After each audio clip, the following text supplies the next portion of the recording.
AITA for not wanting to forgive my parents who used to be amazing because of one mistake they made in the past. I'm 21 now, but this story starts a few years back. Growing up, I thought my parents were perfect.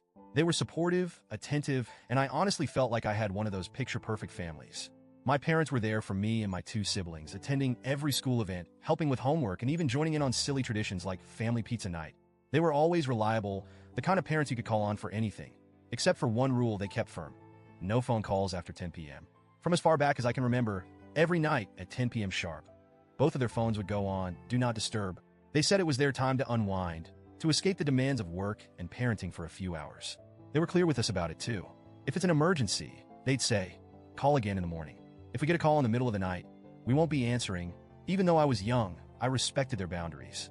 They were so consistent and caring in every other way that this one boundary seemed reasonable. I just didn't realize how it would come back to hurt me. When I turned 18, I took a job as a server at a local restaurant. It wasn't glamorous, but I was excited to make my own money. The only downside was the late hours. Some shifts had me working until midnight or later. My parents were supportive of the job, but didn't offer any adjustments to their no-calls rule. I'd bring it up once or twice, saying, hey, what if something happens? What if I need you? They'd gently remind me that I was an adult now, and with their full-time jobs, they value their sleep. Again, I just let it slide. I thought, okay, maybe I won't need them at all. Until that one night. It was a Tuesday, a cold, rainy one in October. I was wrapping up a shift, exhausted but excited to finally be heading home.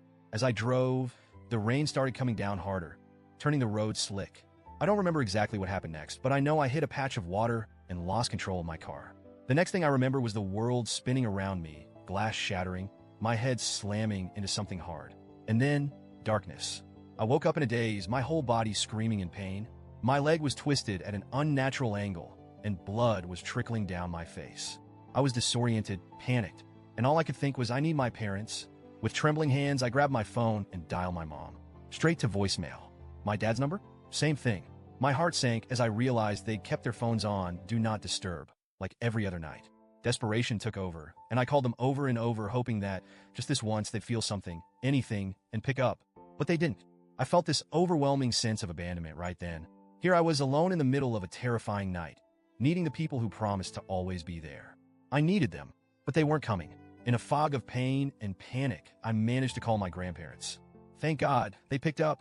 They came to the hospital as fast as they could, and they even tried to contact my parents. But, as expected, they couldn't reach them either.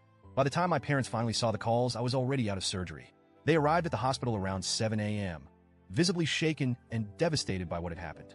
But, to me, it felt like they were too late. They hadn't been there when I needed them most. The aftermath of that night wasn't just physical.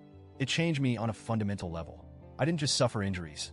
I was left with a permanent disability that affects me daily. I spent weeks in the hospital, and my grandparents were by my side every step of the way. My parents apologized, but I couldn't get over the feeling of betrayal. I knew they hadn't intended to abandon me, but the outcome felt the same. Even when I went home, my relationship with my parents was strained. I could barely look at them without feeling resentment. They tried to make amends by offering to drive me to physical therapy and doctor's appointments, but I refused their help. I leaned on my grandparents instead, who continued to be there for me. My parents didn't understand why I wouldn't let them help, but I couldn't bring myself to let them in again. They promised to change their behavior, and to their credit, they did. My siblings have told me that since that night, my parents keep their phones on at all hours, ready to answer any call, anytime. But for me, it's too little, too late. They only changed after it was me who had to suffer because of their stubborn rule. Over time, I grew more independent. I found a job that accommodated my needs, saved up, and finally moved out. When I did, I went no contact with my parents. My grandparents tried to intervene, saying I was punishing them too harshly for something they couldn't have foreseen. They argued that my parents had learned from their mistake, that they felt genuine guilt, and that they'd do anything to make it up to me. But here's the thing, there's no undoing what happened.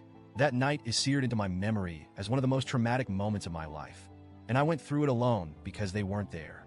It's not something I can easily forgive, even if they've done everything right since then. I know they're sorry, and I know they've changed. But part of me feels like I'm still the abandoned girl in that wrecked car, alone and terrified, while the two people I depended on were peacefully asleep. I know my decision to go no contact has hurt my grandparents, and I feel guilty about that. They've been my rock, and I hate disappointing them. But they don't understand what it's like to feel so utterly alone and abandoned by the people who are supposed to love you unconditionally. And as much as I appreciate their loyalty to my parents, I can't just forgive and forget when I'm the one living with the aftermath of that night. So, Reddit, AITA for refusing to forgive my parents for this one mistake?